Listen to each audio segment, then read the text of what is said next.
오늘은 바울의 말씀을 중심으로 하나님 주신 은혜를 받고자 합니다.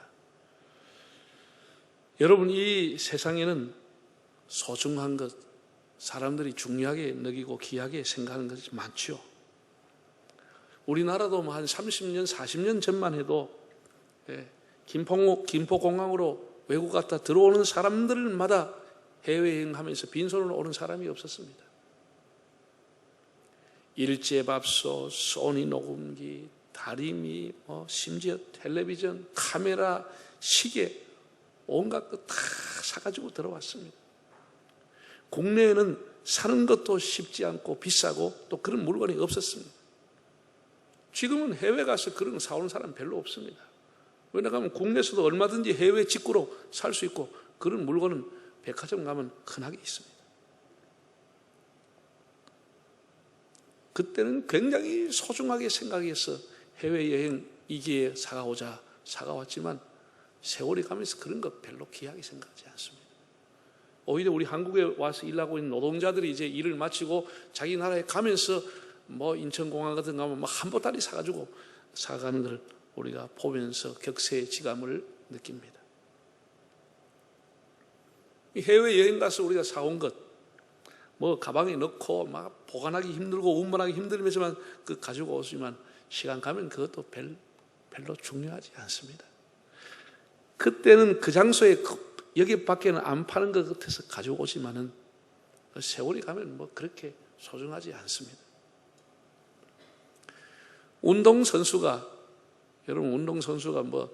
국내에서 하는 체전에 1등 하는 것도 쉽지 않습니다. 이게 대한민국의 태극 마크를 달고 올림픽 나간다. 그 나가는 자체도 영광이고 나가는 것도 쉽지 않습니다. 수많은 경쟁자를 물리쳐야 되고 엄청난 정말 땀을 흘리고 노력을 해야 대표 선수가 되고 거기 가서 메달을 땄다. 그것도 금메달을 땄다. 이건 대단한 겁니다. 그 사람이 얼마나 고생을 하고 얼마나 세월을 보내며 수고를 했기에 그런 세계적인 선수가 되겠습니까? 그런 트로피를, 챔피언 벨트를 가져오겠습니까? 우리가 텔레비전 보면 연예인들이 가수들이 늘 나오는 것처럼 보이지만 가수가 1년 보내며 연말에 가서 연기 대상을 받는다, 가수 대상을 받는다, 이거 여사로운 게 아닙니다. 노래한다고 주어지는 상이 아닙니다. 연극한다고 그런 상이 주어지는 게 아닙니다. 자기 인생을 갖다 바치는 겁니다. 자기 청춘을 갖다 바치는 겁니다. 평생 가야 한 번 정도 받을까 말까 한 그 상을 받아옵니다. 공부를 해서 박사학위를 받아온 박사학위패, 어디 가서 봉사했다고 해서 회장패, 무슨 총재패, 상패, 공로패, 그거 그냥 주는 게 아니죠. 그거 하나 받으려고 그 사람은 돈도 들이고 시간도 들이고 엄청 공을 닦아가지고 그 하나 받아오면, 그런데 마이웨이라고 하는 프로그램이라든지 이런 TV를 보면은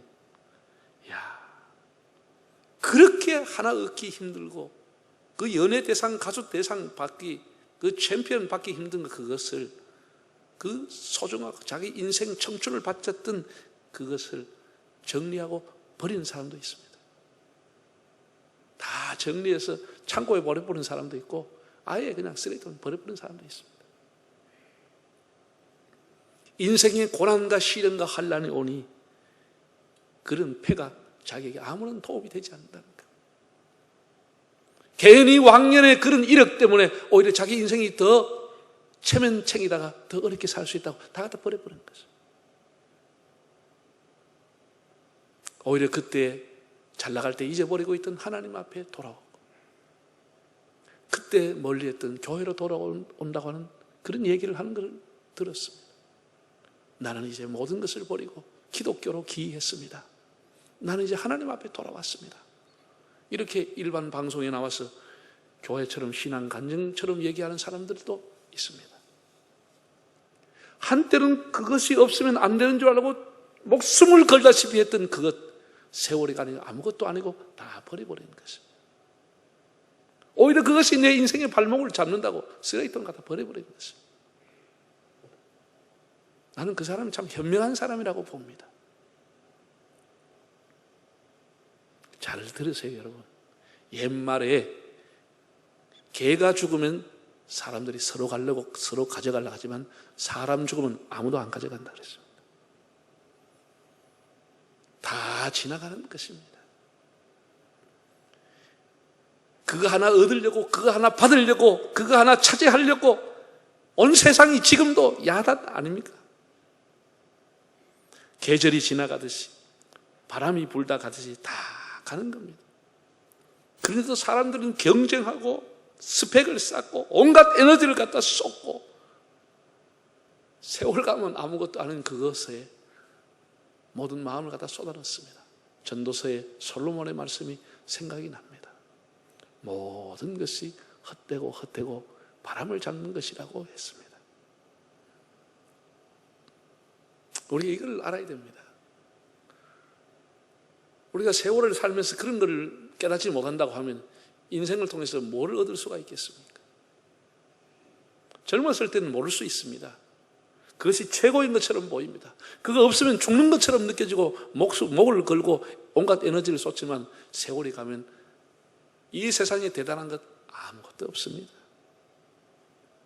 옛날 사람들은 인생 만사 세옹지마라고 표현했습니다. 모든 것 잠시 있다 가는 겁니다. 슬픈 일이 기쁜 일이 되기도 하고 행복했던 것이 오히려 불행한 것이 되기도 하고 망하던 일이 흥하는 일이 되기도 하고 넘어졌던 일이 일어나는 일이 되기도 하는 겁니다. 정말 세옹지마입니다. 너무 여기에 모든 것이 있는 것처럼 마음을 뺏기거나 일희일비할 필요가 없습니다. 넘어졌으면 일어나는 시간이 오는 것이고 일어섰으면 넘어지는 시간이 또 오는 겁니다. 그때는 대단했으나 지금 생각해 보면 별것 아닌 것이 대부분입니다. 지금 우리가 대단한 것 같고 지금 이걸 내가 갖고 있지 않으면 안 되는 것처럼 느끼지만 시간 가면 이것도 아무것도 아닙니다. 그런데 사람들은 그 인생의 황금 토막과 인생의 절정기, 인생의 최고의 향유를 주님께는 한 방울도 붓지 않고 곧 사라지고 없어질 거기다가 모든 향유를 쏟아부는 사람들도 많습니다. 정말을 지나가는 바람 같은데 아무것도 안 하는 일에 자기 인생 전체의 향유를 갖다 바치는 어리석은 사람들도 많습니다. 여러분, 이 세상에서 가장 귀한 것은 오직 예수뿐입니다. 이걸 알아야 하는 겁니다. 가장 귀한 것은 우리 인생의 교회라고 하는 것입니다. 교회라고 하는 것입니다. 땅의 일, 땅의 것 잠시 누리는데 사람들이 정열을 쏟고 물질을 쏟고 청춘과 에너지를 다 쏟지 말고 정말 이제라도 우리가 남은 생에 한 절이라도 주님의 말씀을 가슴에 새기고 주님을 더 가까이 하고 주님이 세우신 교회를 사랑하고 내가 교회를 위해서 내가 부을 향유가 무엇일까? 베다니의 마리아처럼 내가 이 교회를 위해서 부을 수 있는 향유가 뭘까? 이런 것을 생각해 보는 것이 귀한 인생이라고 생각합니다. 값비싼 향유를 주께 드리 베다니 마리아 본받아서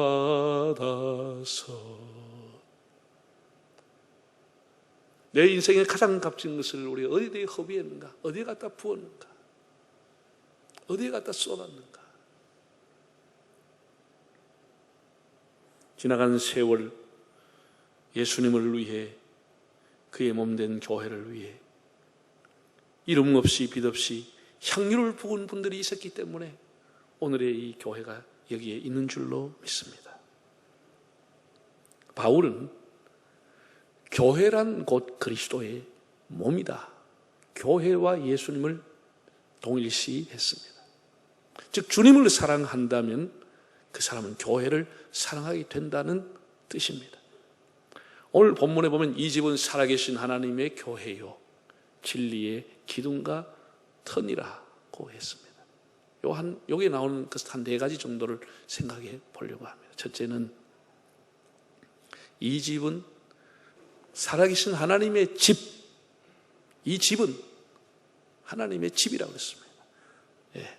데우스 오이코스, 하나님의 집이다 이라고 했습니다. 바울은 교회를 하나님의 집이라고 했습니다.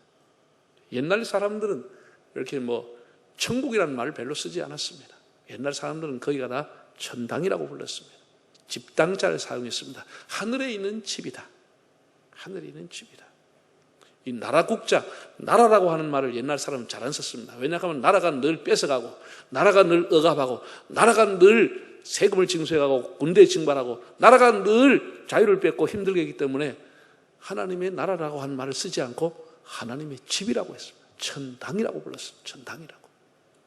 집이라고 했습니다. 영어로 하면 household. 가장이 있는, 가족이 모여있는, 가장을 하나님으로 모신 집이라 이렇게 표현을 했습니다. 예수님께서도 주기도를 우리에게 가르쳐 주시면서, 기도를 가르쳐 주시면서 하신 첫 번째 기절이 하늘에 계신 우리 아버지라고 불렀습니다. 집이라고 하는 개념을 가지고 예수님이 기도를 가르쳐 주신 것입니다. 여러분, 집이라고 하는 것이 높고 낮음이 있습니까? 귀한 사람이 있고 천한 사람이 있습니까? 그런 거 없습니다. 교회는 하나님의 집인 것입니다. 다 하나님의 자녀인 것이지, 누구는 귀하고 누구는 천하고 누구는 높고 누구는 낮고, 그건 교회가 아닙니다. 교회는 뭐라고요? 하나님의 집이다. 하나님이 가장이신 집이고 우리는 하나님의 자녀라고 하는 개념으로. 두 번째, 바울이 이렇게 말했습니다. 두 번째는 이 집은 살아계신 하나님의 교회요. 살아계신, 처음에는 집이라고 그랬고 그 다음에는 교회라고 했습니다. 교회, 데오스 에클레시아, 헬라어로 데오스 에클레시아. 이 에클레시아라고 하는 단어의 어원은 아주 옛날에 아테네라고 하는 도시가 민주주의가 제일 먼저 발달한 곳입니다. 아테네라고 하는 곳에서 아테네 시의 일을 보기 위해서 시의원을 선출했습니다. 이번에 우리가 국회의원 선출하듯이 시의원을 선출했습니다. 이 사람이 자기의 생업에 종사하면서 시를 위해 봉사하는 사람, 선출된 사람, 시를 위해 부름받은 사람을 뭐라고 불렀냐? 에클레시아라고 불렀습니다. 그 시의회를 에클레시아라 이렇게 불렀습니다. 바로 여기에서 교회라고 하는 용어가 나온 겁니다. 교회가 뭐냐? 에클레시아, 즉 하나님을 위해서 부름받은 사람들, 하나님의 일을 위해서 선택받은 사람들을 교회, 에클레시아라 이렇게 부르는 겁니다.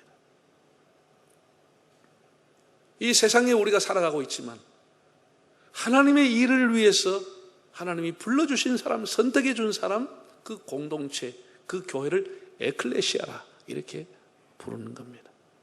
근데 여기 중요한 것은 살아계신 하나님의 교회, 이게 아주 중요한 것은 소유격이 있다고 하는 겁니다. 하나님의 교회라고 하는 것입니다. 하나님의 교회라고 하는 것입니다. 이게 굉장히 중요한 겁니다. 교회가 시끄러운 이유는 이 소유격을 무시하고 교회가 마치 자기 교회냐 떠들기 때문에 교회가 시끄러운 겁니다. 이 집은 살아계신 하나님의 소유라는 거예요. 하나님의 교회라고 하는 겁니다. 여기는 당회장도 당회원도 없습니다. 설립자도 주동인물도 개국 공신도 없습니다. 1등, 2등 이런 어떤 공신들, 유공자가 없습니다. 누구만 있느냐? 부름받은 사람들만 있을 뿐입니다. 에클레시아는 부름받은 사람들만 있는 것입니다. 우리가 이걸 알아야 돼. 하나님의 교회라고 하는 것, 하나님이 주인이라고 하는 것을 알아야 합니다. 우리는 때가 되면 다 떠나는 사람들입니다. 하나님의 이름만 남고 떠나는 것이 에클레시아, 부름받은 사람의 사명인 것입니다. 왜 교회가 시끄럽죠? 가장 이 기초적인 것을 몰라서 그런답니다. 우리는 한시적으로 쓰임을 받고 때가 되면 물러나고 주님의 이름을 남는 공교회를 지켜야 합니다. 살아계신 하나님의 교회이기 때문에 거룩해야 되고 질서가 있어야 되고 서로를 존중하면서 하나님의 뜻을 이루어 가야 하는 것입니다. 우리가 이것을 알고 교회를 사랑하고 교회의 직분을 받고 교회를 섬겨야 합니다. 섭섭할 것도 없고 하나님 앞에 우리가 부름받아 하나님 일을 하다가 가는 겁니다. 그래서 과거의 교회의 직분자들은 비록 경제 형편이 어려워가지고 허름하게 예배당을 지었지만 양철로 지붕을 덮기도 하고 슬라블로 치지 못하고 스레트로 덮기도 하고 비가 많이 오고 바람이 세게 불면 한밤중에라도 나와서 내 집으로 내 논밭으로 달려가지 않고 교회로 달려왔습니다. 하나님의 집이 염려가 됐어. 그래서 그 진흙을 이겨가 했던 그 교회 벽이 쳐지면 흙으로 쳐지면 자기 어깨로 흙을 받아내고 주님 용서해 주십시오. 제가 이렇게 집을 제대로 못 지어가지고 흙을 떨어지면 지게를 가지고 치지 못하고 자기 어깨를 가지고 쳐진 진흙을 받아내면서 교회를 지켜왔습니다. 권세를 부리고 힘자랑하고 어른 대접받고 하려고 직분받은 것이 아니고 하나님의 교회를 지키기 위해서 하나님의 교회를 섬기기 위해서 부름받았다고 하는 것을 그들은 알았기 때문입니다.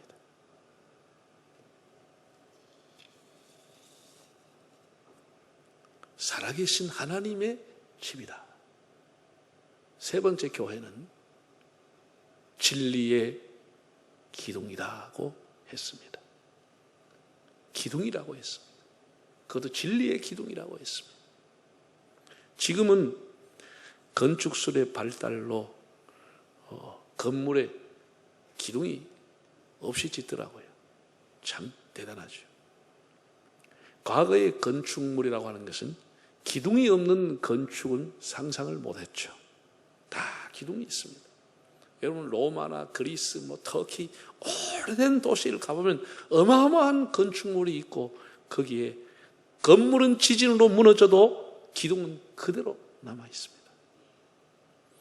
대리석 기둥, 석주, 아름드리 돌 기둥, 거기다가 막 아름다운 무늬까지 해서 만든 그 기둥들이 남아 있습니다. 요르단에 가면은 요르단 수도인 암만의 제라시라고 하는 로마 시대 때 만들었던 흔적이 있습니다. 1000년 동안에 요르단에 묻혀져 있다가 그것이 이제 고고학자에서 발굴이 되는데 지금 한 20% 30%가 발굴됐다고 하는데도 하루 종일 걸어야 될 정도로 어마어마하고 거기에 있는 그 건축했던 그 기둥들 수백 개가 쫙 서 있습니다. 돌로 된 대리석 어디서 가져왔는지 그거 보면 참 어마어마합니다. 우리나라 여러분 궁궐에도 가면 이 원통으로 된 둥근 나무 기둥들 있잖아요. 그 집의 영광이 뭐로 나타나냐? 기둥으로 나타나는 겁니다. 단순히 건물을 받쳐주는 기능이 아니고 그 건물의 영광을 나타내는 것이 기둥이라고 하는 것입니다.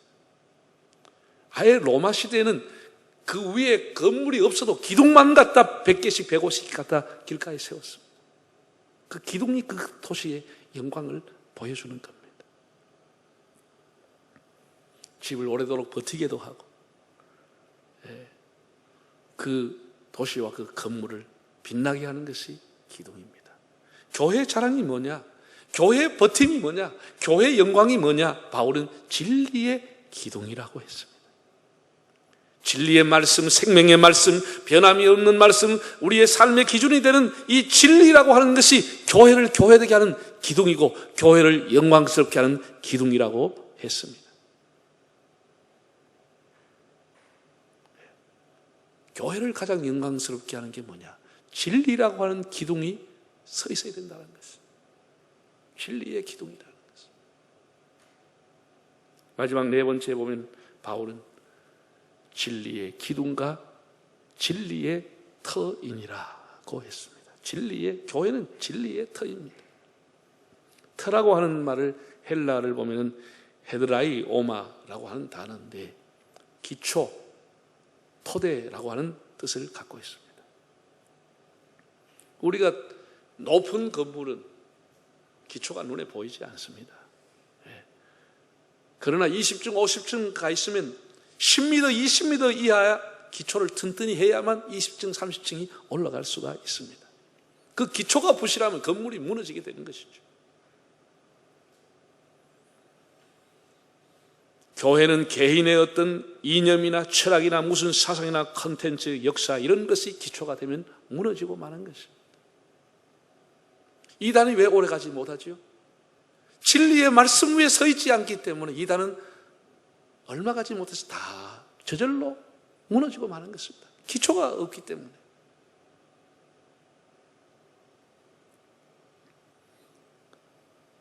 여러분, 진리는 예수님이 진리입니다. 예수님의 터 위에 우리가 세워져 있는 것입니다. 이 진리의 터 위에 음악가, 미술가, 과학가, 문학가, 인류의 모든 문명을 발전시켜 왔습니다. 예수님의 고난, 예수님의 부활을 생각하면서 만든 음악, 그 예수님의 부활과 죽음을 생각하면서 만든 조각과 그 그림이 세계적으로 최고의 가치를 갖고 있습니다. 300년, 500년, 1000년이 가도 그 이상을 따라가지를 못하고 있는 것입니다. 왜? 진리의 터 위에 문학과 음악을 발전시켜 왔기 때문에. 여러분, FM 방송에서 유교 노래 나오는 거 들어봤습니까? 유세차 이 노래 나옵니까? FM 방송에서 불교에서 나오는 음악 나옵니까? 이슬람에서 나오는 음악 나와요? 힌두교에서 나오는 음악이 나와요? 안 나와요. 다 성가를 바탕으로 나오는 것입니다. 예수님의 삶을 중심으로 했던 하나님을 영화롭게 하는 그 노래가 다 FM 방송에 흘러나오는 겁니다. 왜? 진리의 터 위에 세워진 음악이기 때문에. 그것이 가장 생명이 길고 오래가는 것입니다. 여러분이 진리의 터 위에, 예수님의 터 위에 여러분의 학문을 세우고 기술을 발전시키고 역량을 키우고 여러분의 자녀를 그 위에 키우시기를 바랍니다. 교회가 뭐냐? 진리가 기초라고 하는 것이다. 진리의 터 위에 서 있는 것이다. 예수님의 터 위에 세워져 있는 것이다. 이렇게 바울이 정리를 했습니다. 네 가지를 다시 한번 따라 하겠습니다. 한번 읽어볼까요? 1. 이 집은 살아계신 하나님의 집입니다. 2. 이 집은 살아계신 하나님의 교회입니다. 3. 교회는 진리의 기둥입니다. 4. 교회는 진리의 터입니다. 자, 3장 15절을 다시 우리 한번 읽어보겠습니다. 만일 내가 지체하면 너로 하여금 하나님의 집에서 어떻게 행하여야 할지를 알게 하려 함이니 이 집은 살아계신 하나님의 교회요 진리의 기둥과 터이라. 바울은 이 집을